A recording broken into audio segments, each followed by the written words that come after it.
All right. So around the world, we're quarantined right now, and this pandemic means that everyone around the world is being affected by this COVID thing. And often we're kind of focused on what's going on in America or wherever our region is. But it would be interesting to talk to people around the world and find out how they're coping with what's going on and how it's affecting them. So today, our guest is Pastor Purple. Hey, question. Yes. Where did Pastor Purple come from? Is that what you want to lead with? No, I just realized you're not purple. You saw that. Yes, it is purple, absolutely. When I first started out in ministry, I really wasn't clear about what I wanted to be, other than I didn't want to be a grey, boring pastor. I knew that was not my calling, and I'm not a guy, so I knew I was not going to be a male, old, boring pastor, which is what all the pastors I knew were. Yes. And so I spent a lot of time praying and going to God, what am I going to do? And he said, well, listen, you've just had a baby, start the ministry online, and because you protect your family so much, then Tabitha Purple, Pastor Purple. And it started with just God saying, just take your favorite color, make it your name, make that's what you are, and do this online and help people. And I've been helping people as a purple person ever since. Awesome. Well, I'm glad. And it's cool that purple is also the color of a black eye, just in case things go wrong. Just so people know, pre-warning. So, Pastor Purple, tell us about you, your ministry, and where you are. Well, I am clearly from London, as you can tell from my accent. Lived, raised, and in the centre of London. So I'm a proper Londoner. Heard the Bow Bells when I was born and everything. So I'm proper from there. Yeah, you know what I mean. What can I say? So that's where I'm from. It's where I lived most of my life, and that's where I got called into ministry. Okay. And then when we were called into ministry, we went off to seminary and did that for a few years. Mm-hmm. Finished, worked online, then worked as a youth pastor, and then looked around the world and thought, where can we go? Mm-hmm. And God said, let's go to the Netherlands. So I've now been in the Netherlands for 4.5 years, been pastoring 2 churches. Not in Amsterdam, before anyone asks. I work in the other side of the country, in 2 smaller parts of the region. Eindhoven, which is very famous for their football club PSV, so they will be happy I mentioned that. And Heerlen, which is near Maastricht, for those of you who have a history major and they're like the Maastricht Treaty. Yes, the city that's next to them is where I currently work. So yes. I'll have to read up about the Maastricht Treaty. There you go. Homework for the viewers. Yes. Awesome. So how are you finding it? How are they treating you there? Yes, it's very interesting to work cross-culturally, but also cross-language. So I'm a monolingual, or I was a monolingual by birth and life. I've never spoken another language in my whole entire life. Yes. And because, as you know, if you speak English, it's the lingua franca. So when you go on holiday, you get a phrase book and you try to learn a few phrases, people just switch to English because you pronounce their stuff horribly. You're doing a terrible job. Right. And so I live like that every day. So I speak Dutch now. Okay. I'm bilingual. Awesome. Sort of, or trilingual. I try really hard. And that's challenge. That's been the biggest challenge is really meeting people where they're at. The Dutch people are well known for being some of the best non-English English speakers. So obviously Dutch is their national language, but they rank the best for speaking English in the non-English speaking world.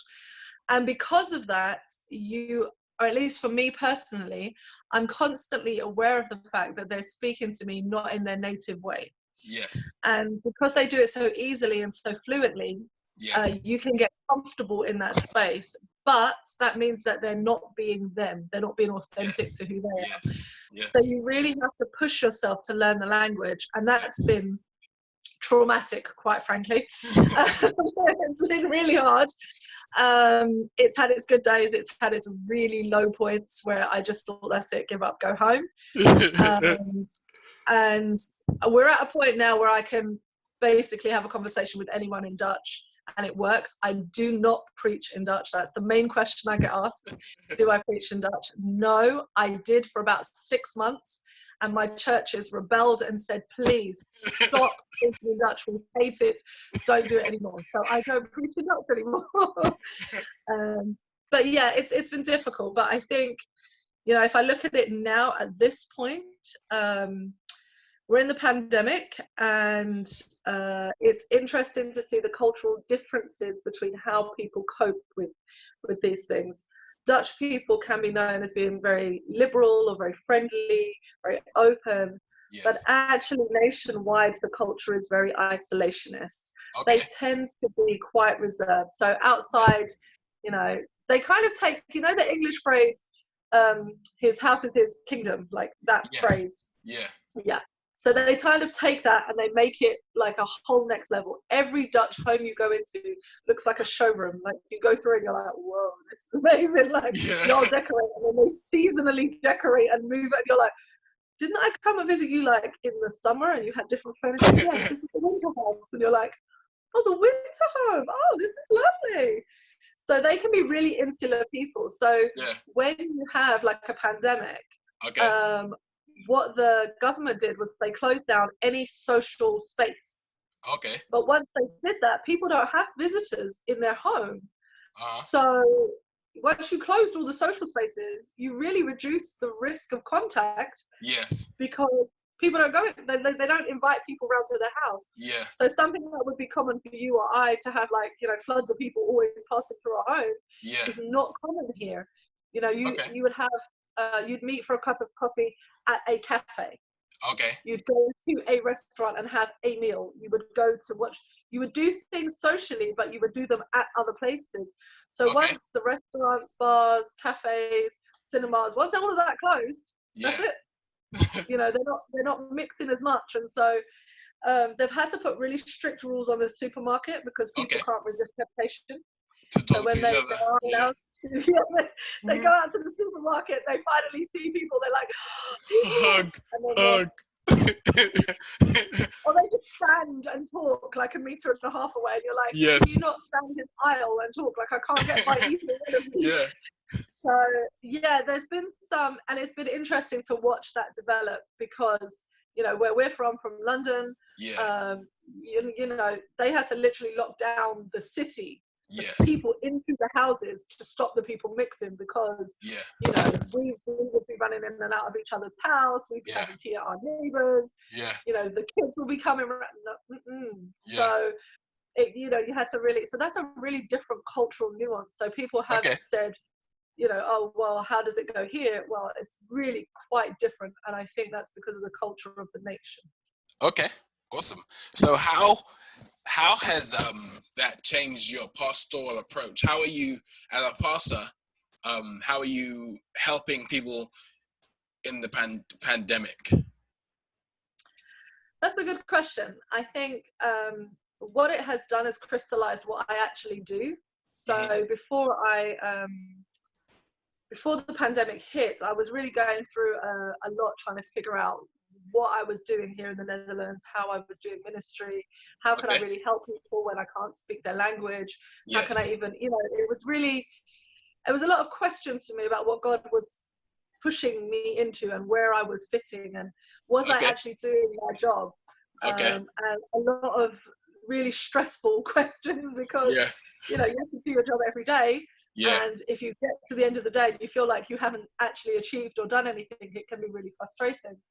But what the pandemic did, it kind of just solidified what I'm good at and what I do. So that's actually been very helpful. And I think I've actually done more of my job, my calling, since the pandemic has hit than I did before. So a lot of time just talking to people one-on-one and ministering to them and just really giving them space to be themselves. So that's the primary thing that we do as pastors. We allow people to have someone that they trust, talk to confide in, to share the highs and lows, but just to vent sometimes. And we become that safe space. And so I've been able to do that a lot by this lovely technology. providing materials that people can actually use. So I do daily devotionals for people so they can have Okay. not just a devotional for themselves, but the intention is that they can call a friend. So you Yes. can both watch the daily devotional, call a friend, and then that's your thought for today. How did that sit with you? Did you like it? And you can really have a jumping off point for a meaningful conversation. And Okay. then finally, supporting families, Okay. teenagers, and families, and trying to help people who are really struggling. One of the striking things that's happened with the pandemic is you have a lot of late teenagers to early 20s who are Yeah. at university who never expected that their university experience would be this, looking Yes. at a screen. Yeah. And that's quite traumatic because, you know, they talk about blue lights, they talk about the fact that you're on a screen all day, it's not great for you. But Yeah. there's a social element to being young Yeah. that completely gets stripped from them. Yeah. And that's been really tough. And so being able to actually talk to young people and help them, provide materials for them, drop off books for them, just be Okay. a point of contact, has been really powerful and really, it's been helpful. Like I felt like I did something. Like, you know, you kind of go Yeah. to sleep at night and go, I achieved something today. Well done, God. Like, it's amazing. So, question: do you feel it seems like the pandemic has almost enhanced your ministry in that it's allowed you to do what you're good at, what you feel called to do, and it seems like it's allowing you to reach people that you couldn't reach before. Yeah, I think sadly it's a positive side effect. I mean, it's really quite a traumatic thing that everyone's going through, but in trauma you need people that can help. Mm-hmm. And that is the Christian way. If you look at the early church, Mm-hmm. when, you know, there would be waves of sickness that would go through places, Mm-hmm. everybody would leave. They would be like, oh, we're not dealing with that. These people have got a disease. Everyone would leave. And then the Christians would stay and they would nurse people and they would look after them. And people would be like, you're going to die with me. Like, what are you doing? Yeah. You know, and we'd say, no, this is what God has called us to do. He's called us to love you through this. Yes. And so it sounds weird when you talk to pastors who are like, how was your day? And the pastor's like, great, I did it. You know, they're really pumped and excited because they've been able to help people. They've been able to pray with people. They've been able to encourage people or make them feel like they don't have to give up hope. There we are all like, yes, we did it. And actually, of course, really part of that comes from a deep desire that God has within us to help people. You know, and I think so. Yeah, it has actually made ministry better, but I say that within the context of working with something that is actually making the world worse. So you're having to be that light. And so while, of course, I celebrate the joy of being able to do my job, I also grieve and weep with people who are in a lot of pain and who are suffering. But I mean, I always say that every tragedy is an opportunity for God's glory. So, like, even though, you know, you mourn with people and you're sad with people, everything is, you know, considered bad is a way for God to be glorified. Yeah, absolutely. I think it is the opportunity, but I think also we just have to remember that line in Genesis where it talks about what happened just before God sends the flood. And it says the earth was filled with everything wicked, absolutely everything wicked you can think of. And then it says that God grieved. He actually wept, he cried, he felt pain in him for all that humanity was going through, all that humanity was doing. And he grieved. And I think that, you know, sometimes we can skip very quickly to the blessing, but actually there's a process of grieving that we have to allow people to do. And I'm actually, because it's Easter weekend that you've caught me on, we're doing the sermons for the whole weekend. So I just finished communion, but tomorrow's sermon's already recorded, and it is about that process of grieving and allowing us to have that space. And so although, you know, we get to see the blessing in the tragedy and in the moment of loss, we're also allowed to just feel the pain of the situation. We're allowed to just cry. We're allowed to just have that moment when we release that. And so much of the Hebrew Bible is about doing that, you know, the Lamentations, Psalms, where you just have people just wailing out to God and saying, hey, this hurts. And God basically says, I know I'm hurting with you. And so, you know, there's a blessing, but it's a very unusual one. Yeah. So, like, when we set this up, I wanted to talk to you about being a female in ministry, being a female in a foreign country in ministry, being a female in a foreign country with crazy kids in ministry, and I wanted to talk about that, but we didn't get to today. So that means that we have to talk again sometime soon. Absolutely. Anytime. Last question. 2 things that you learned from this whole situation. 2 things that you've learned and that's revealed to you the character of God. I think the biggest thing that I think that has stuck with me is actually how much humans need humans. Like, we need each other. Mm-hmm. And to think that we don't is rather silly. We had almost got to the point before the pandemic started that we'd become reliant upon technology. Jobs were being replaced by computers. People were becoming redundant, if you see what I mean. In real form, relationships were being devalued. People were watching more porn. They were watching anything that kind of devalued the human relationship. Yes. And I think the biggest lesson that this has taught us is actually that humans are valuable. Yes. And that life is valuable, and that we should value one another. And I think the second thing at this point, what I'm really really interested in, or what I really see as part of what God is actually placing on us all to actually look at, is how we grieve, how we actually collectively grieve. Yes. I think that point of knowing that God is grieving with us, knowing that He is feeling and experiencing that pain. Yes. And is in that with us. He hung on that cross, died for our sins, and stayed in the grave. Yes. Heaven grieved while He was locked up, and we grieve. His family watched Him utter His last breath. Yeah. His mother stood there, and then she wept, because what else was she going to do? Her son had died. You're not supposed to bury your child. No. And so I think that kind of reality check, because there has been a lot of questions from atheists and agnostics of, you guys say you believe in a good God, where is your good God? Yeah. And now is the time when Christians can say, actually, we have the answer to that. We know where our good God is. He's right here with us. Yes. So those are the 2 things that really strike me at the moment. Okay. I think primarily because we're at Easter.